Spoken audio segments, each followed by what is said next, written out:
Saudações alvinegras, está começando mais um Globo Esporte e vamos ver as notícias do Botafogo agora. Pedro Rocha está na central do mercado acompanhando todas as movimentações. Conta tudo pra gente agora, Pedro. Boa tarde.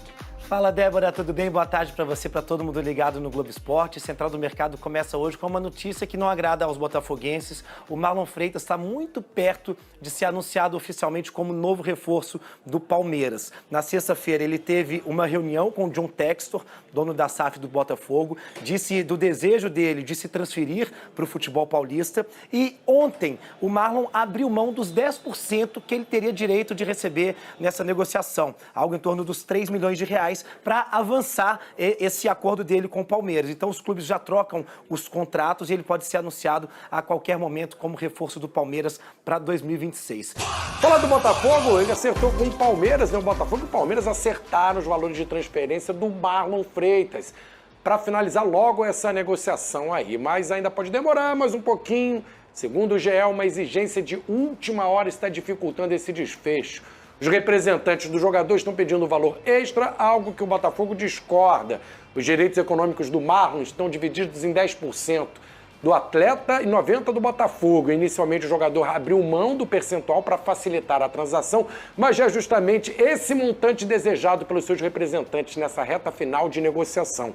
O Palmeiras vai pagar ao Botafogo 6 milhões de dólares, algo em torno de 33 milhões de reais, pela compra, e o Marlon teria direito a 3,3 milhões de reais, né, desse valor que seria pago pelo time carioca. A tendência é pelo entendimento entre as partes, mas há um grau de risco na negociação devido ao entrave financeiro que não pode ser descartado. Enquanto isso, o jogador posta nas redes sociais fotos de treinos nas férias. Flavinho, tá aqui, o Marlon Freitas treinando. Posso trazer informação sobre isso? Pode. Isso aí não procede. São os mesmos empresários do Lucas Oliveira, então, inclusive. Eles garantiram que não tem nenhuma pendência, nada disso. O Marlon Freitas abriu mão dos 10% desde o início da negociação. Não é E o jogador, enfim, já tem até passagem para viajar para São Paulo. Chega no dia 4 de janeiro lá. Então, vai acontecer o negócio está feito já. O negócio está feito, acertado. Essa pendência já não teve briga. Essa é a questão. Segundo o empresário deles, não teve briga. Que é o Márcio Bittencourt, inclusive. Que Marlon é o mesmo do Freitas no Palmeiras. É um cara que chega para 3 anos de contrato. Elenco, titular. Eu acho que ele chega para ser titular. Pela forma como o Palmeiras veio forte tentar a contratação do jogador. Abel Ferreira ligando para o jogador. Então, assim, eu vejo o Marlon Freitas hoje como titular. Ele tem qualidade para isso. Ele tem muita qualidade para isso. O meu estranhamento, eu até falei isso aqui na sexta-feira, foi: o Palmeiras tem uma estratégia no mercado de contratar jogadores jovens. O Marlon Freitas não é um jogador jovem, de 30 anos. Então, assim, de fato, me chamou a atenção. Isso aí também. Mas eu acho que... Sai do perfil, né? Que o Palmeiras que a gente tá vendo aí contratar. Mas faz sentido se você pensar no estilo de jogo. De fato, o Marlon Freitas se encaixa no estilo de jogo do Palmeiras. Mas não é uma contratação naquela característica que o Palmeiras costuma fazer, como fez aí nas últimas janelas. Tá saindo um pouco... sabe... Eu não esperava, mas eu acho que é uma boa contratação. Pra gente fechar o giro aqui de negociações dos cariocas, depois da saída do Thiago Silva, surgiu a possibilidade do Freitas, o companheiro do Thiago Silva, a dupla... 1,5 bilhão de reais em direitos de transmissão. Esse é o valor pago pela LFU aos clubes da Liga. E o Botafogo é o líder em direitos de transmissão baseado em performance. Como que funciona a distribuição dessas cotas televisivas? Vamos lá, na LFU funciona da seguinte forma, como na Premier League: 45% é dividido de forma igualitária, ou seja, 45% de 1,5 bilhão divide entre o último e o primeiro sem nenhuma diferença. 30% você divide baseado em performance, é aqui que o Botafogo lidera. O Botafogo tem um cálculo, todos os clubes, por um triênio, 23, 24 e 25. Vamos lembrar que o Botafogo foi o melhor primeiro turno da história do Campeonato Brasileiro em 2023. Já vinha dando sinais que vinha brigar por título. Aí, dá aquele mole no final do campeonato, perde o título.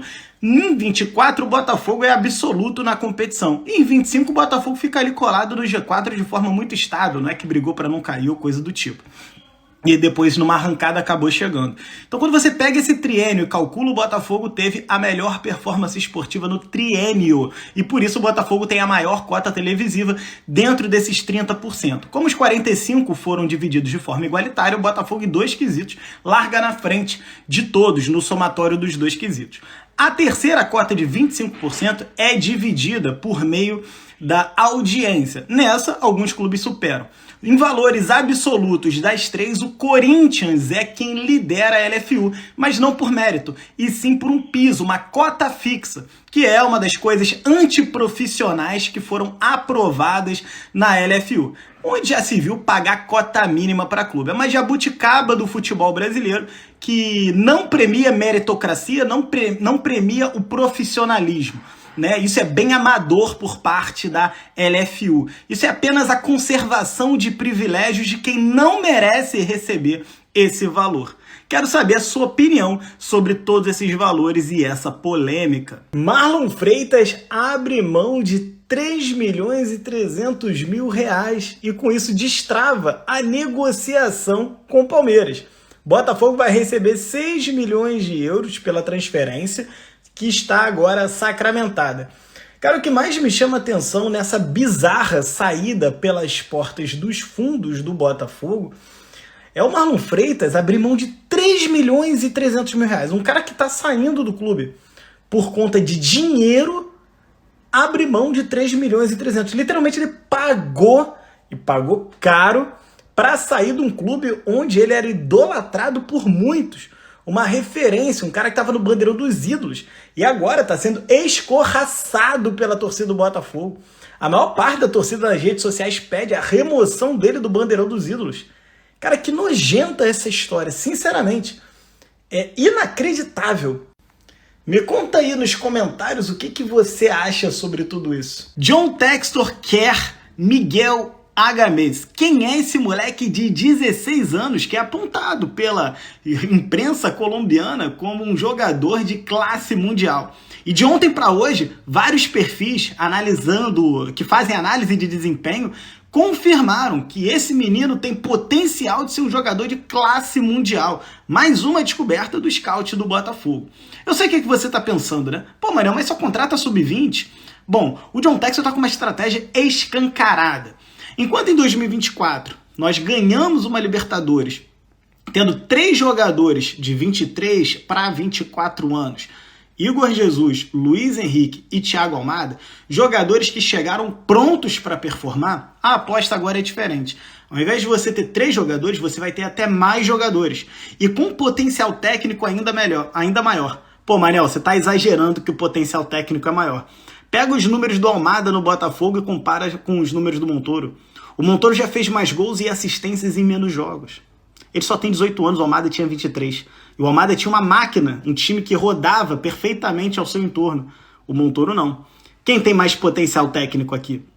Olha o que o Barreira fez contra o Corinthians, golaço de bicicleta e por aí vai. Esse menino tem potencial de Luiz Henrique, vai por mim.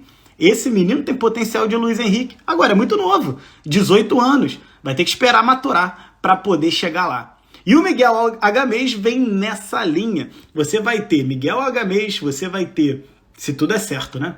Montoro, Barreira, que aqui já estão. E você ainda pode ter o Carriço.